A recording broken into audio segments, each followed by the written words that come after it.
Record पर record बनाने के बाद क्या सोने की धुआंधार रफ्तार पर अब हमेशा के लिए ब्रेक लग गया है दोस्तों?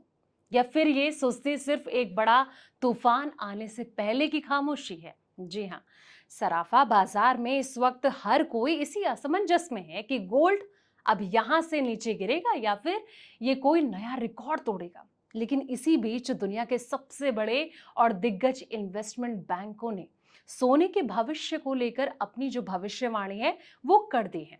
कुछ बैंकों ने जहां अपने टारगेट घटाकर निवेशकों को चौंका दिया है, वहीं कुछ अब भी ये ऐतिहासिक गोल्डन रैली का दावा कर रहे हैं दोस्तों। आखिर वॉल स्ट्रीट के इन दिग्गजों के दिमाग में चल क्या रहा है? तो आइए जानते हैं इस बेहद जरूरी रिपोर्ट को, इसलिए वीडियो को एंड तक जरूर देखें।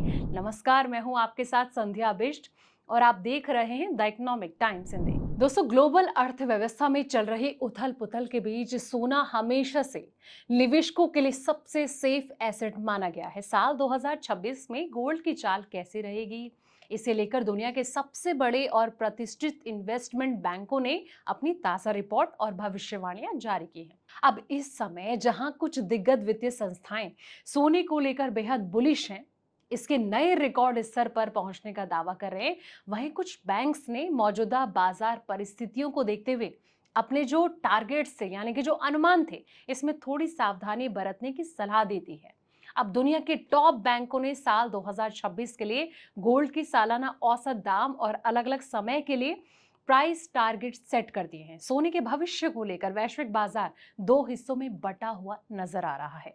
दोस्तों, आपको बता दें कि सबसे पहले अगर बैंकों के बुलिस कहीं ना कहीं कॉन्सेप्ट को अगर समझा जाए तो दुनिया के जो ज्यादातर बड़े बैंक हैं सोने में ऐतिहासिक तेजी देख रहे हैं। यूबीएस और वॉल फर्गो जैसे बड़े पॉजिटिव हैं और उनका ये मानना है कि गोल्ड जो है 6100 से लेकर $6300 प्रति ओंस के स्तर को छू सकता है। वहीं गोल्डमैन सैक्स की बात करें तो ये $4900 और सिटी की 5000 भी इस तेजी की रेस में पूरी तरह पॉजिटिव है दोस्तों। अगला जो नाम है वो है जेपी मॉर्गन का। हालांकि ये थोड़ा सतर्क रुख अपनाए हुए हैं बाकी बैंकों के मुकाबले। अगर जेपी मॉर्गन की बात करें तो इन्होंने अपने शॉर्ट टर्म अनुमानों में थोड़ी कटौती की है। उनके मुताबिक साल 2026 में गोल्ड का सालाना औसत $4545 के आसपास रह सकता है, जिसमें कि तीसरी तिमाही यानी कि Q3 में कुछ समय के लिए दबाव देखा जा सकता है। जेपी मॉर्गन ने इसके पीछे कमजोर तात्कालिक मांग यानी कि हाई रियल इंटरेस्ट रेट और निवेशकों की बदलती रणनीति को प्रमुख कारण बताया है दोस्तों। वो चार बड़े फैक्टर्स भी हैं जो ये तय करेंगे कि सोने की चाल कैसे रहने वाली है। तो कमोडिटी मार्केट या एक्सपर्ट के अनुसार साल 2026 में गोल्ड के भाव मुख्य रूप से इन चार ग्लोबल माइक्रो इकोनॉमी फैक्टर्स पर डिपेंड करेंगे। सबसे पहला है ब्याज दरें, यानी कि इंटरेस्ट रेट्स। सोने और ब्याज दरों में उल्टा संबंध होता है। जब तक केंद्रीय बैंक जैसे कि यूएस फेडरल रिजर्व ब्याज दरें ऊंची रखते हैं तो गोल्ड पर दबाव रहता है। जैसे ही दरों में कटौती का सिलसिला शुरू होगा, सोने की कीमतें रिकॉर्ड बन सकती हैं। दूसरा जो है वो है अमेरिकी डॉलर। दोस्तों, अंतर्राष्ट्रीय बाजार में गोल्ड की जो ट्रेडिंग है वो डॉलर में होती है। जब भी अमेरिकी डॉलर इंडेक्स कमजोर होता है तो जो बाकी करेंसी वाले निवेशकों के लिए सोना सस्ता हो जाता है, जिससे कि इसकी मांग और कीमतें बढ़ने लगती हैं। अगला जो कारण है वो है केंद्रीय बैंकों की खरीदारी। जिस तरीके से सेंट्रल बैंक लगातार गोल्ड को खरीद रहे हैं, पिछले कुछ समय से दुनिया भर के जो सेंट्रल बैंक हैं जैसे कि आरबीआई, चाइना का पीपल्स बैंक लगातार अपने रिकॉर्ड में सोना जोड़ रहे हैं।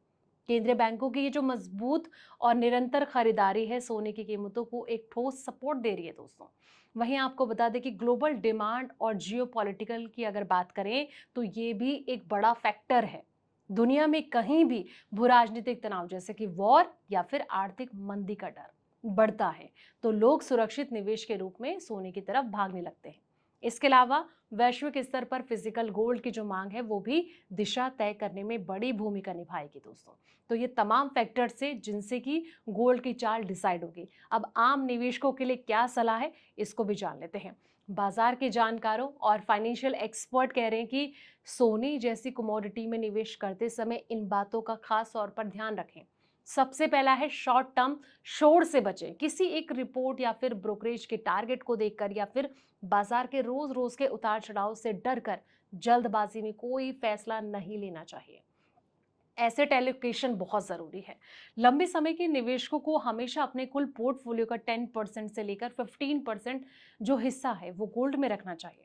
निवेश का फैसला किसी शॉर्ट टर्म मुनाफे के बजाय अपने पर्सनल फाइनेंशियल गोल्स, रिस्क लेने की क्षमता, बैलेंस्ड एसेट एलोकेशन के आधार पर ही करें। तो ये तमाम फैक्टर्स हैं जिनको आपको खास तौर पर ध्यान रखना चाहिए, लेकिन जो टारगेट दिए जा रहे हैं उससे आप कितने सहमत हैं, कमेंट सेक्शन में अपनी राय जरूर दें। फिलहाल इस रिपोर्ट में इतना ही। ऐसे पल पल के वीडियोस के लिए आप देखते रहें द इकोनॉमिक टाइम्स हिंदी।